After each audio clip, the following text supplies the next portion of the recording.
Lights Out Bedtime Stories. Before we begin, please remember to like and subscribe.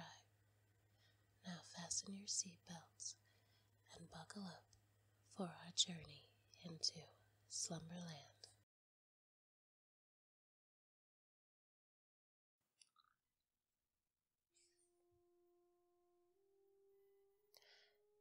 Chapter 3.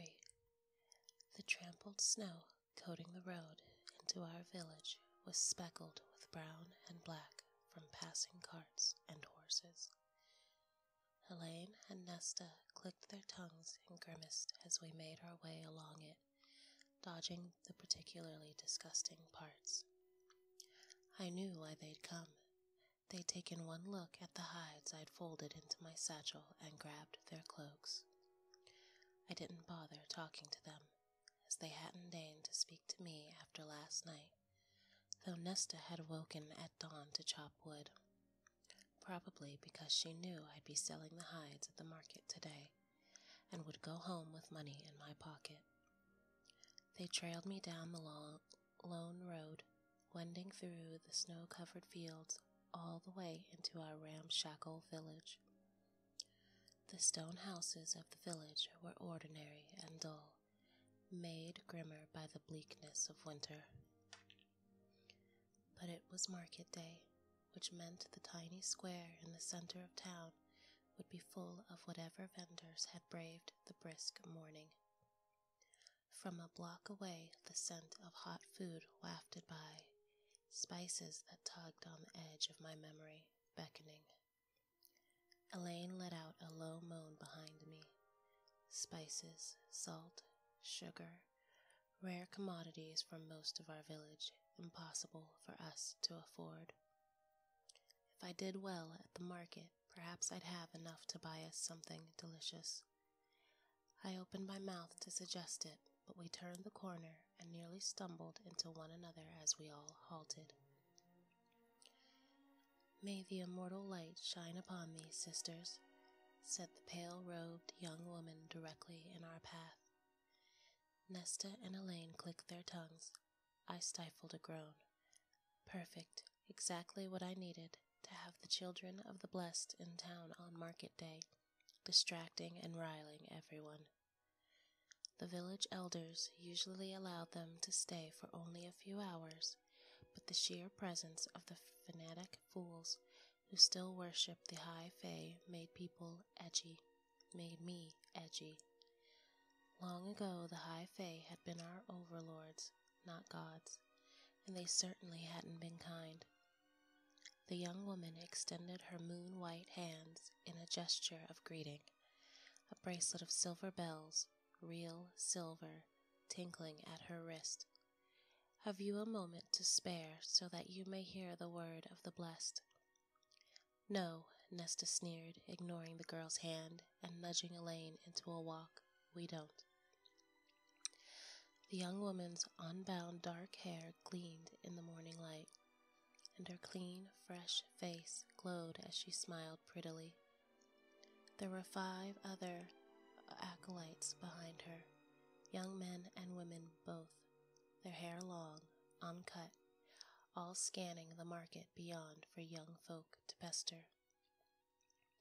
"It would take but a minute," the woman said, stepping into Nesta's path. It was impressive, truly impressive, to see Nesta go ramrod straight, to square her shoulders and look down her nose at the young acolyte, a queen without a throne. "Go spew your fanatic nonsense to some ninny. You'll find no converts here." The girl shrank back, a shadow flickering in her brown eyes. I reined in my wince, perhaps not the best way to deal with them, since they could become a true nuisance if agitated. Nesta lifted a hand, pushing down the sleeve of her coat to show the iron bracelet there, the same one Elaine wore. They'd bought matching adornments years ago. The acolytes gasped, eyes wide. "You see this?" Nesta hissed, taking a step forward. The acolytes retreated a step. "This is what you should be wearing. not some silver bells to attract those fairy monsters. How dare you wear that vile affront to our immortal friends? Go preach in another town, Nesta spat. Two plump and pretty farmers' wives strolled past on their way to the market arm in arm. As they neared the acolytes, their faces twisted with identical expressions of disgust. Fairy-loving whores, one of them hurled at the young woman. I couldn't disagree. The acolytes kept silent. The other villager, wealthy enough to have a full necklace of braided iron around her throat, narrowed her eyes, her upper lip curling back from her teeth. Don't you idiots understand what those monsters did to us for all those centuries? What they still do for sport when they can get away with it? You deserve the end you'll meet at the very hands. Fools and whores, all of you. Nesta nodded her agreement to the woman as they continued on their way. We turned back to the young woman still lingering before us, and even Elaine frowned in distaste. But the young woman took a breath, her face again becoming serene, and said, I lived in such ignorance too until I heard the word of the blessed. I grew up in a village so similar to this, so bleak and grim. But not 1 month ago, a friend of my cousin went to the border as our offering to Prythian, and she has not been sent back. Now she dwells in the riches and comfort as a high fae's bride, and so might you, if you were to take a moment to. She was likely eaten, Nesta said. That's why she hasn't returned. Or worse, I thought. If a high fae truly was involved in spiriting a human into Prythian, I'd never encountered the cruel, human-looking high fae who ruled Prythian itself, or the fairies who occupied their lands, with their scales and wings and long, spindly arms that could drag you deep, deep beneath the surface of a forgotten pond. I didn't know which would be worse to face. The acolyte's face tightened. Our benevolent masters would never harm us. Prythian is a land of peace and plenty. Should they bless you with their attention, you would be glad to live amongst them. Nesta rolled her eyes. Elaine was shooting glances between us and the market ahead, to the villagers now watching too. Time to go. Nesta opened her mouth again, but I stepped between them and ran an eye along the girl's pale blue robes, the silver jewelry on her, the utter cleanness of her skin. Not a mark or smudge to be found. You're fighting an uphill battle, I said to her. A worthy cause. The girl beamed beautifully. I gave Nesta a gentle push to get her walking and said to the acolyte, No, it's not. I could feel the acolyte's attention still fixed on us as we strode into the busy market square, but I didn't look back. They'd be gone soon enough, off to preach in another town. We'd have to take the long way out of the village to avoid them. When we were far enough away, I glanced over a shoulder at my sisters. Elaine's face remained set in a wince, but Nesta's eyes were stormy, her lips thin. I wondered if she'd stomp back to the girl and pick a fight. Not my problem, not right now. I'll meet you here in an hour, I said, and didn't give them time to cling to me before slipping into the crowded square. It took me 10 minutes to contemplate my 3 options. There were my usual buyers, the weathered cobbler and the sharp-eyed clothier who came to our market from a nearby town. And then the unknown, a mountain of a woman sitting on the lip of our broken square fountain without any cart or stall, but looking like she was holding court nonetheless. The scars and weapons on her marked her easily enough, a mercenary. I could feel the eyes of the cobbler and clothier on me, sense their feigned disinterest as they took in the satchel I bore. Fine, it would be that sort of day then. I approached the mercenary, whose thick, dark hair was shorn to her chin. Her tan face seemed hewn of granite, and her black eyes narrowed slightly at the sight of me. Such interesting eyes, not just one shade of black, but many, with hints of brown that glimmered amongst the shadows. I pushed against that useless part of my mind, the instinct that had me thinking about color and light and shape, and kept my shoulders back as they assessed me as a potential threat or employer. The weapons on her, gleaming and wicked, were enough to make me swallow and stop a good 2 feet away. "I don't barter goods for my service," she said, her voice clipped with an accent I'd never heard before. "I only accept coin."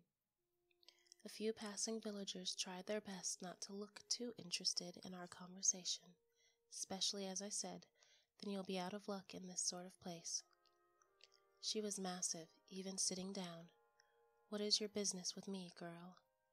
She could have been aged anywhere from 25 to 30, but I suppose I looked like a girl to her in my layers, gangly from hunger. "I have a wolf pelt and a doe hide for sale. I thought you might be interested in purchasing them." "You steal them?" "No," I held her stare. "I hunted them myself, I swear it." She ran those dark eyes down me again. "How?" Not a question, a command. Perhaps someone who had encountered others who did not see vows as sacred, words as bonds, and had punished them accordingly. So I told her how I'd brought them down, and when I finished, she flicked a hand toward my satchel. "Let me see." I pulled out both, carefully, folded hides. "You weren't lying about the wolf's size," she murmured. "Doesn't seem like a fairy, though." She examined them with an expert eye, running her hands over and under. She named her price. I blinked, but stifled the urge to blink a second time. She was overpaying. By a lot. She looked beyond me, past me. "I'm assuming those 2 girls watching from across the square are your sisters. You all have that brassy hair and that hungry look about you." Indeed, they were still trying their best to eavesdrop without being spotted. "I don't need your pity." "No, but you need my money, and the other traders have been cheap all morning. Everyone's too distracted by those calf-eyed zealots bleeding across the square." She jerked her chin toward the children of the blessed, still ringing their silver bells and jumping into the path of anyone who tried to walk by. The mercenary was smiling faintly when I turned back to her. "Up to you, girl." "Why?" She shrugged. "Someone once did the same for me and mine at a time when we needed it most. Figure it's time to repay what's due." I watched her again, weighing. "My father has some wood carvings that I could give you as well, to make it more fair." "I travel light and have no need for them. These, however," she patted the pelts in her hand, "save me the trouble of killing them myself." I nodded, my cheeks heating as she reached for the coin purse inside her heavy coat. It was full and weighed down with at least silver, possibly gold, if the clinking was any indication. Mercenaries tended to be well paid in our territory. Our territory was too small and poor to maintain a standing army to monitor the wall with Prythian, and we villagers could rely only on the strength of the treaty forged 500 years ago. But the upper class could afford hired swords, like this woman, to guard their lands bordering the immortal realm. It was an illusion of comfort, just as the markings on our threshold were. We all knew deep down that there was nothing to be done against the fairies. We'd all been told it, regardless of class or rank, from the moment we were born, the warnings sung to us while we rocked in cradles, the rhymes chanted in schoolyards. One of the high fae could turn your bones to dust from 100 yards away. Not that my sisters or I had ever seen it. But we still tried to believe that something, anything, might work against them, if we ever were to encounter them. There were 2 stalls in the market catering to those fears, offering up charms and baubles and incantations and bits of iron. I couldn't afford them, and if they did indeed work, they would buy us only a few minutes to prepare ourselves. Running was futile, so was fighting. but Nesta and Elaine still wore their iron bracelets whenever they left the cottage. Even Isaac had an iron cuff around one wrist, always tucked under his sleeve. He'd once offered to buy me one, but I'd refused.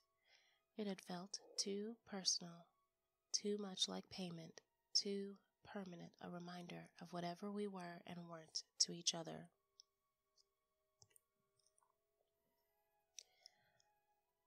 The mercenary transferred the coins to my waiting palm, and I tucked them into my pocket, their weight as heavy as a millstone.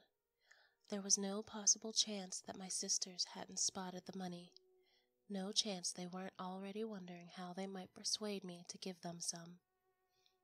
"Thank you," I said to the mercenary, trying and failing to keep the bite from my voice as I felt my sisters sweep closer like vultures circling a carcass.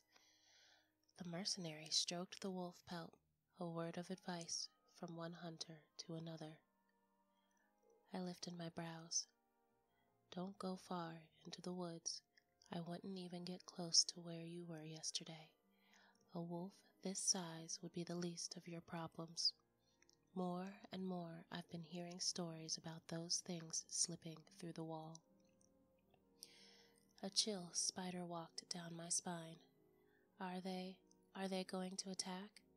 If it were true, I'd find a way to get my family off our miserable damp territory and head south, head far from the invisible wall that bisected our world before they could cross.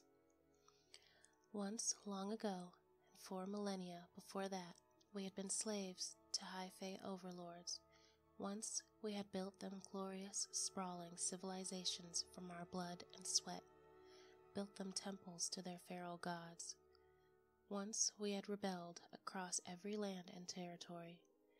The war had been so bloody, so destructive, that it took 6 mortal queens crafting the treaty for the slaughter to cease on both sides, and for the wall to be constructed. The north of our world conceded to the high fae and fairies, who took their magic with them. The south, too, we cowering mortals, forever forced to scratch out a living from the earth. "No one knows what the fae are planning," the mercenary said, her face like stone.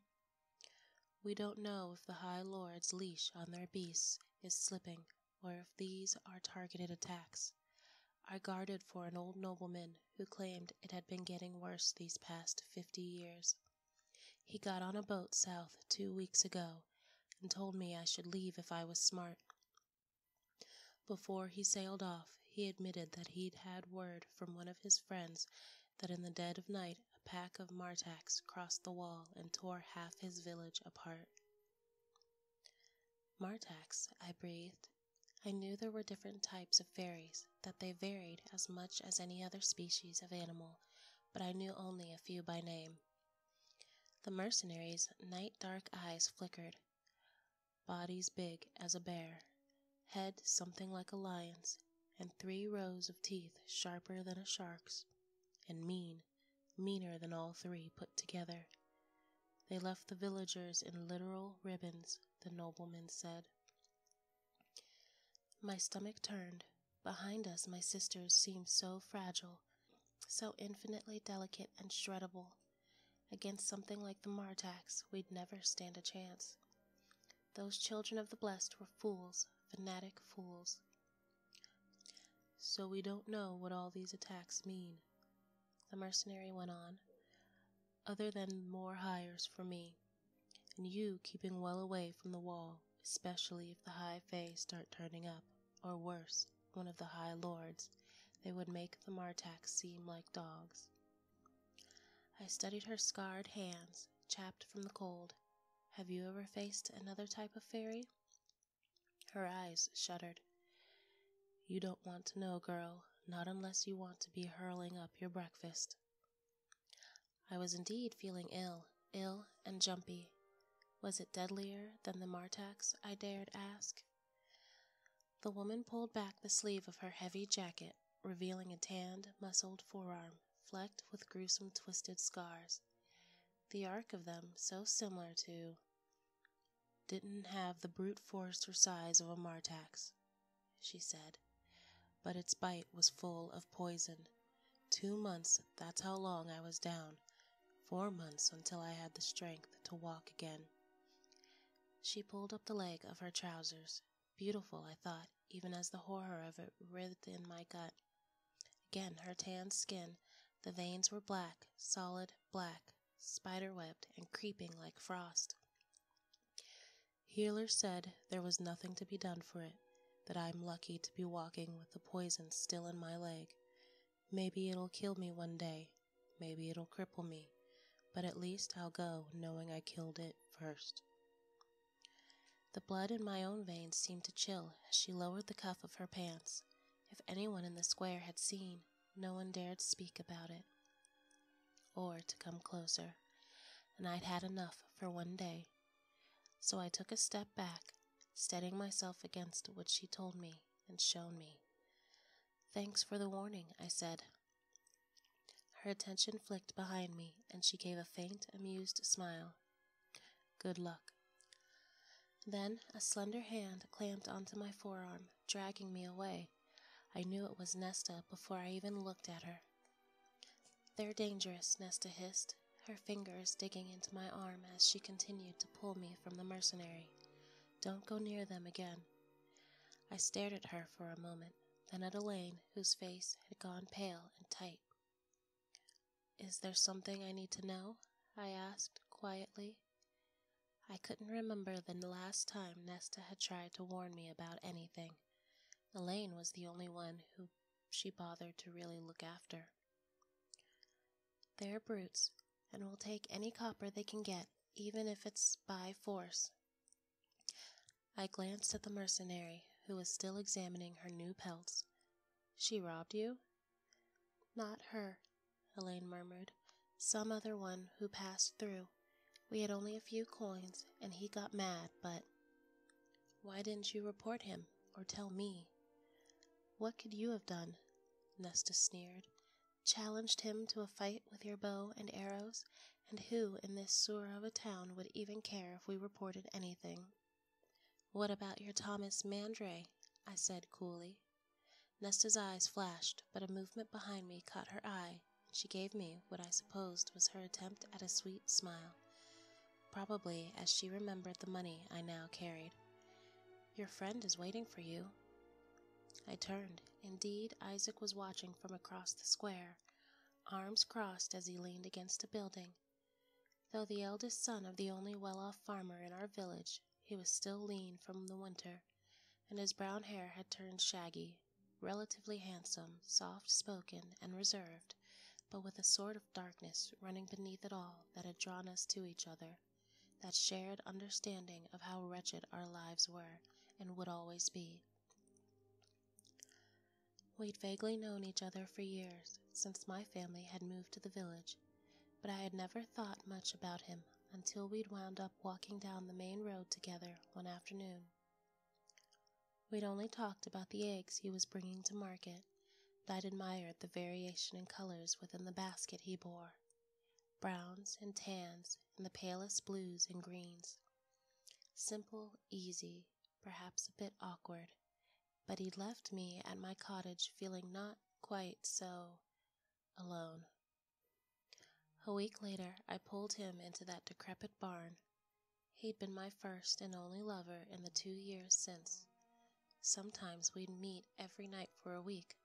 Others we'd go a month without setting eyes on each other. But every time was the same, a rush of shedding clothes and shared breaths and tongues and teeth. Occasionally we'd talk, or rather, he'd talk about the pressures and burdens his father placed on him. Often we wouldn't say a word the entire time. I couldn't say our lovemaking was particularly skilled, but it was still a release, a reprieve, a bit of selfishness. There was no love between us, and never had been, at least what I assumed people meant when they talked about love. Yet part of me had sunk when he'd said he would soon be married.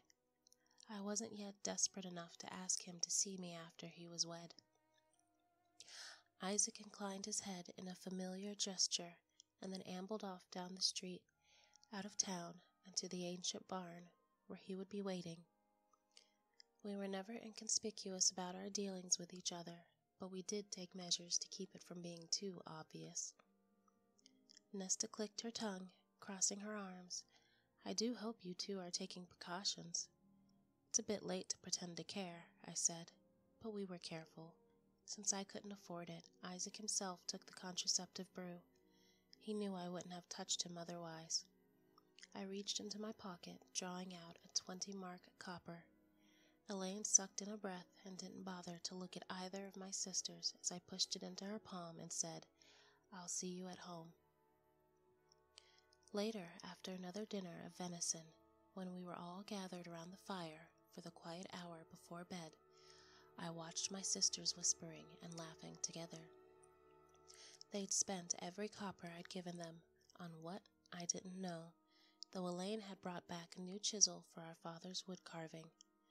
The cloak and boots they'd whined about the night before had been too expensive, but I hadn't scolded them for it, not when Nesta went out a second time to chop more wood without my asking. Mercifully, they'd avoided another confrontation with the children of the blessed. My father was dozing in his chair, his cane laid across his gnarled knee. As good a time as any to broach the subject of Thomas Mandray with Nesta, I turned to her, opened my mouth, but there was a roar that half deafened me, and my sister screamed as snow burst into the room and an enormous growling shape appeared in the doorway.